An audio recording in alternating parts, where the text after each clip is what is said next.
Hi everyone, it's your boy Zach, and I just finished watching Monty Python's Life of Brian for the second or third time, I believe. I actually went to go have a check to see if I've reviewed it for this channel before, and I don't think I have.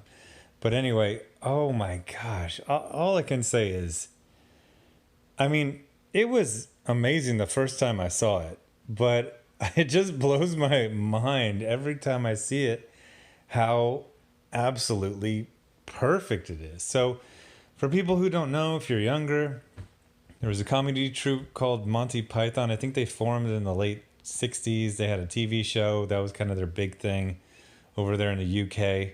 And then they started doing albums, and then they started doing movies. I'm not that much of an expert to remember what order, because some of their movies are just like collections of skits that they, and then some are actual movies. I believe Holy Grail came out before this one, and I think Holy Grail is probably the one that the most people know.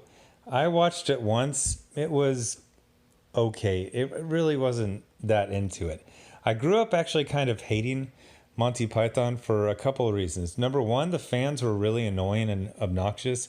And number two, when I would see it, it had that weird thing where the thing that was kind of the first thing, and then you watch later ripoffs of it, and then the first thing seems like a ripoff of the later things. Like, I grew up watching like Saturday Night Live, and then I was like college age, I would watch Kids in the Hall. So then when I watch, Monty Python later, it's like, well, these guys are just ripping off, Steve Martin and all. No. It was the opposite. They ripped off Monty Python. But anyway, so I actually saw more Terry Gilliam stuff than like Monty Python stuff. Like I saw Baron Munchausen and what were the other Terry Gilliam movies? Time Bandits. I saw that when I was growing up like a million times. So I always had this thing where, when the Monty Python members would appear in other things, I would like them and I kind of knew of them, but it wasn't any kind of a big deal. And then my buddy was really into this. He's watching over and over. Okay, so I'm going to watch it. So Life of Brian is not what I thought it was. I thought it was going to be some like scathing mockery of Christianity. For some reason, I got in my head that like Brian was Jesus's brother, but no, it's not that. They actually show Jesus of Nazareth very briefly and very, very respectfully. He's just shown as, what do you call it? Like a preacher. He's got a following. And then we get onto this other character named Brian, who I believe is not his neighbor, but he was born in a similar way. And then they kind of go off on a tangent and it becomes this whole funny thing. The craziest thing I can say about Life of Brian is that it came out in 1979, and it's like this scathing indictment of the excesses of far left wing, ideologies. Like, it's kind of shocking. I was explaining it to my friend who was a little younger. He's like, "Oh yeah, weren't people making fun of hippies?" I was like, "No. Everything was like pro hippie in 1979, and like it was like the first, like it would just be crazy to mock any part of that, ideology and far left extremist ideologies like socialism and communism. But like that's basically the whole movie. So it's set, during the times of Jesus's. I almost said reign. What do I mean to say? His Catholic school for 8.5 years, and I can't remember his preaching, his wandering and his preaching. There's a better word for it. It's late. But they kind of really focus on, the Roman occupation. And that's very interesting because, the typical thing is, the evil oppressive government and then, the good locals. But they kind of flip it. Most of the locals are like scumbags or idiots. And the Romans are shown to be, yes, they're vicious. And yes, they're, they're an empire and they're autocratic and all this type of things. But there's a whole thing. It's like, oh, we want the Romans out, except for all the good things that Romans have brought us. And it's basically everything that's good in that society. And then the other thing is they have like the Roman centurions and, each one of the members of Monty Python, they play at least 2 or 3 other characters. Is that the Romans are not shown to be that bad. One of my favorite characters in this is is John Cleese. He plays, I don't know, like a sergeant or a captain.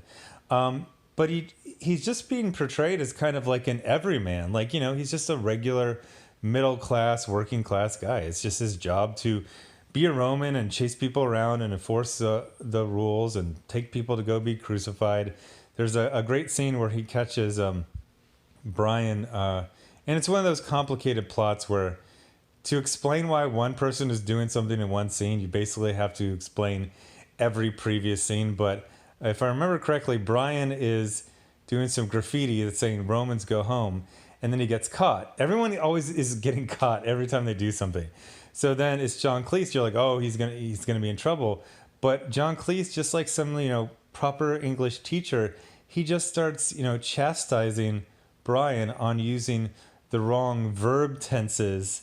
So it becomes like this 3 minutes of just, he's like, okay, and what is the present participle, and it becomes this like very normal grammar lesson on the proper use of Latin, and it's freaking hilarious.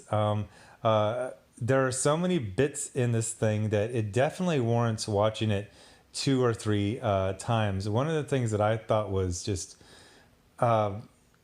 it's a very, very incisive on like human nature. Yeah, it is dealing with ancient times in a weirdly kind of accurate way. Like one of the things I like about this is it's just shot very, very well. They filmed it in Tunisia in a bunch of ruins, but like it actually kind of does feel like that might like, except for, the English accents and a bunch of English people playing most of the characters. Like it feels kind of real when you go into somebody's abode. It doesn't feel like a movie set. It actually looks very, very realistic. Speaking of which, now I talked about growing up and seeing the other members of Monty Python in, just tons of American movies. Mainly John Cleese, but I grew up seeing Eric Idle and things. Michael Palin. Michael Palin is probably my favorite.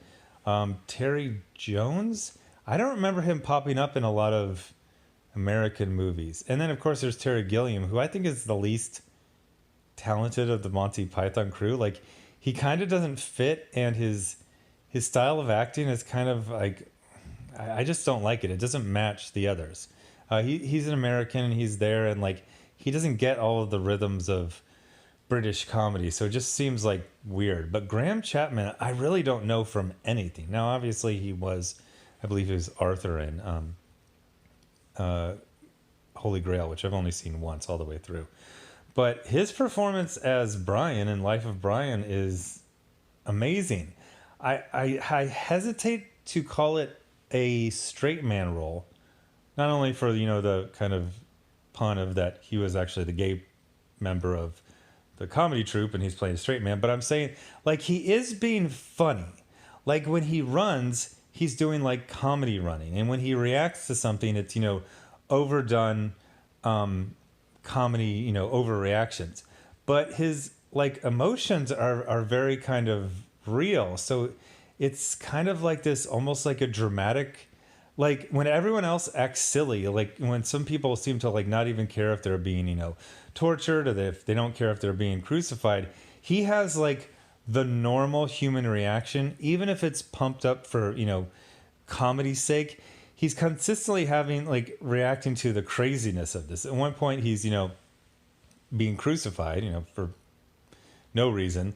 And he has like the what is it? The People's Front of Judea and the Judean People's Front, whatever is the group that he's kind of allied with. And they come and they read him this speech. They're like, boy, your death is really going to help the cause. And he's just like, you can tell he's like, let me down. And then his kind of sort of girlfriend comes and she's like, Reg explained it. It's so brave what you're doing. Goodbye. I'll miss you. And he's like, why aren't any of these crazy people letting me down? I'm going to die up here. And then his mom is like, you disappointed me. And so I could just sit here for, 20, 30 minutes and just recount some of my favorite bits. There's this one, it's Eric Idle. He's wearing this like curly wig, and he's like this smart aleck character who doesn't take anything seriously, and he actually ends up. So they're doing a thing from the Bible where Pontius Pilate would pardon someone, to show that the empire was fair, and then the crowd's like, "Pardon Brian," and then this guy who's completely sarcastic. They're like, okay, we're going to pardon Brian. He's like, oh, I'm Brian. And then they let him down. He's like, oh, no, I was just joking. Put me back up. There's even a bit where Michael Palin is playing this, very kind of nice, centurion. He's just the guy who tells you which way to go to be crucified. And so he's like, crucifixion. Okay, yeah, turn left. First cross, you pick up. And then all these doomed prisoners are like, crucifixion? They're like, yes. And then Eric Idle and like the whatever this character's name, he's like, crucifixion? He's like, no, freedom. They said I could go. And then the Roman's like, oh, okay, good for you. He's like, just joking, crucifixion. Yeah, I heard, on the left. Oh my gosh, there's so many great, funny characters. A lot of it is based on, it's a weird thing. Now, they do mock religion, but it's not specifically Christianity. They do hit that up. It's just kind of religion and following and mass movements and the silliness of that. And then also like a lot of just hammering, left wing, very specific, like, the left wing groups of communists and socialists and anarchists. So that was kind of unexpected and very, very funny. I would describe it as a perfect movie. And the way I described a perfect movie is, what did you intend it to be and how close were you to your goal? And I would say they were 100%. It's funny. It's funny in multiple different ways. It holds up, 40 plus years later. No, well, 40 years exactly. So go check it out. It's on Netflix in America. I'm sure it's on Netflix in other places as well. So it's Monty Python's Life of Brian. So thanks for watching. And I'm going to have, I don't know, maybe John Carter tomorrow. Thanks for watching. Bye.